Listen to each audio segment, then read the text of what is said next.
So this is my scar story. My first visit to Haiti was in 1987, a year after the Duvaliers were kicked out, and after the spring I turned 18.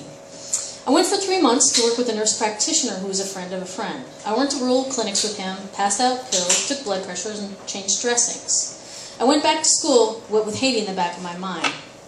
It was not a place to be forgotten easily.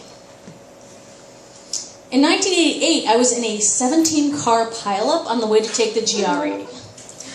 It was during an ice storm in Oklahoma City, and true to their Midwest values, this is such an Oklahoma City thing, everyone immediately, now you know if that happened like in Miami or New York or Philadelphia, a 17-car pileup, people would get out and start shooting each other, right? Because it was Oklahoma City, people got out and this guy was like, "Hi, my name's Jeff, and I was in the Bronx Road that started this whole mess. You want to go for hot chocolate?" So we all went for hot chocolate. 17 of us went to the Dunkin' Donuts, and I was seething. I was seething over my little fake marshmallows because I was missing the last GRE, and it meant that I wasn't going to go to graduate school. I really didn't have a backup plan, so I decided I could just as well help people while I was figuring my life out. I left again for Port-au-Prince, where I thought I'd spend a month or two working in a school for kids with orthopedic disabilities. I stayed for 3 years. Haiti is not a place to let go easily. I left to become a nun, which is a longer part of the story, and then, well, a lot of other things happened. The convent, leaving the convent, coming out, nursing school, and in the mid-90s, although my outer life seemed more situated than it had ever been, my inner life began careening out of control. I hadn't learned many, I think my shrink would call them emotionally mastery skills. I'm from kind of this stoic Germanic family, and, I used to say that, you'd be out, like, I grew up in rural Wisconsin, and, maiming farm injuries were like just part of the landscape. Like, you'd come in, like, from, being outside and be like, "Mom, the thresher just cut off my thumb and it's laying out there in the yard." And she'd be like, "No, you march out there and you pick up that thumb. We don't leave things laying around like that." I was also the youngest of 7, and I was actually born after my mom had her tubes tied. Apparently there's a number, in 1967 they were just clamping, which actually isn't all that effective. So, and like I didn't find this out till I was like maybe 24, and my brother told me all like, "Oh, I didn't want to tell you." And I was like, that explains everything. And it also makes me feel like the most mighty egg in the world. Right?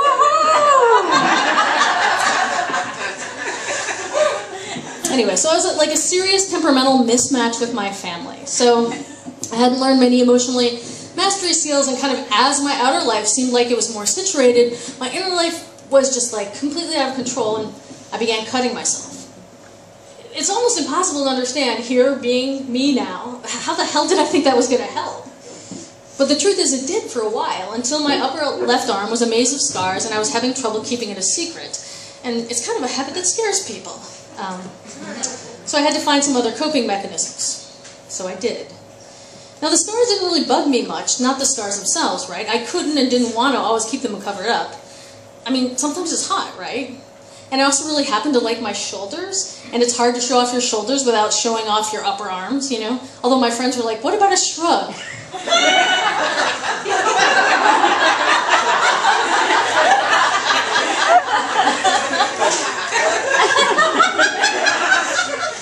I assume you're laughing because you're picturing me.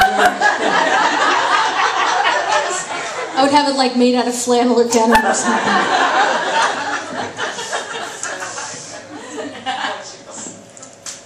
But the scars distract people.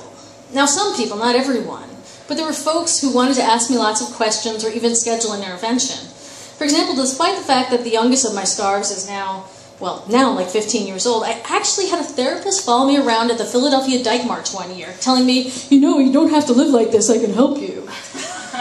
I've also had a woman tell me, at a women's festival no less, that I should put my shirt on because seeing my scars was like, quote, "experiencing an act of violence that makes me feel unsafe." End quote. Not like most people who say, like, "I feel unsafe," you just want to hit them in the nose. You're like, I understand why you feel unsafe, because I want to kill you right now. Hard to keep safe space when you want to kill someone. I would deflect most questions with a cheery, "It's a long story," because anything can always be a long story, right? And a quick change of the subject. And if someone is being really mean, judgmental, or intrusive, I would just smile icily. And my friends reminded me that my icy smile is actually kind of still dorky. And I said slowly, "Everyone does what they need to survive." Cole, can you let that person in? Even folks who don't ask sometimes would do a very obvious double take. Sometimes there's judgment there, often there is not. But people notice, and it allowed people to assume that I'm in a place that I wasn't. In 2005, I started dating somebody who loved my scars. Once I mentioned that a tattoo person had refused to even consider trying a cover-up, and her response was, "There's plenty of skin there. Just keep asking until you find someone who's not scared." This same lover decided I needed some specific tattoo ideas. We both definitely have something about the Virgin Mary, so we decided on Our Lady of Lourdes, although we agreed that a hippie Mary would look much cooler than an overly angelic one. And then there's roses, of course, because we were in a Deus relationship, you know, because of the thorns. And I wanted Mary to at least be chunky. In fact, when I called the tattoo shop, I was like, "She needs to look like she shops at Lane Bryant." At the upper end. I found someone through a friend who came highly recommended. I made an appointment, told her what I wanted, rolled up my sleeve, and her response was, "Oh, I can do that. Those scars don't scare me." She designed the tattoo within 2 days, and the next evening I went in, she did it in one sitting. She was totally cool and very skillful. The scars took the ink, and that was that. Pretty non-dramatic. And yet for me, huge. A huge gift. Fast forward 2010, after the earthquake in Haiti this January, I knew I needed to go and do what I could. Haiti is not a place one forgets easily. I worked at a small field hospital where many of the patients were kids. Because of the way the buildings fell, especially in the most populated areas of Port-au-Prince and the time of day, as well as the relatively smaller mass, kids seemed like they survived more often than adults. We had a number of "C'est lui-même qui s'est sauvé" kids. He was the only one that was saved. 6-year-old Rosamond was one of these kids. The first day I worked at the hospital, I was pushing ibuprofen and trying not to think about how dangerous that practice was when he came up to me. He had a cast on his right leg, a cast on his left arm, and he had all these healing scratches all over, and they had like one of those big, hefty bandages around his head. "I have a problem," he said, literally climbing up the side of me. "My mom and dad are dead."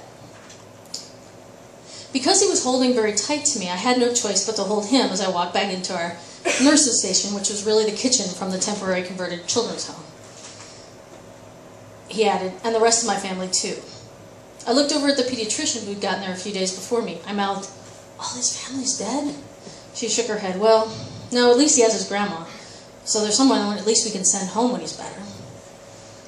I held Rosamond while I drew up the next set of meds, and thereafter, whenever he asked, and I had an extra arm or maybe a free lap, he became fascinated with my cover-up tattoo, and he constantly asked me to make one for him.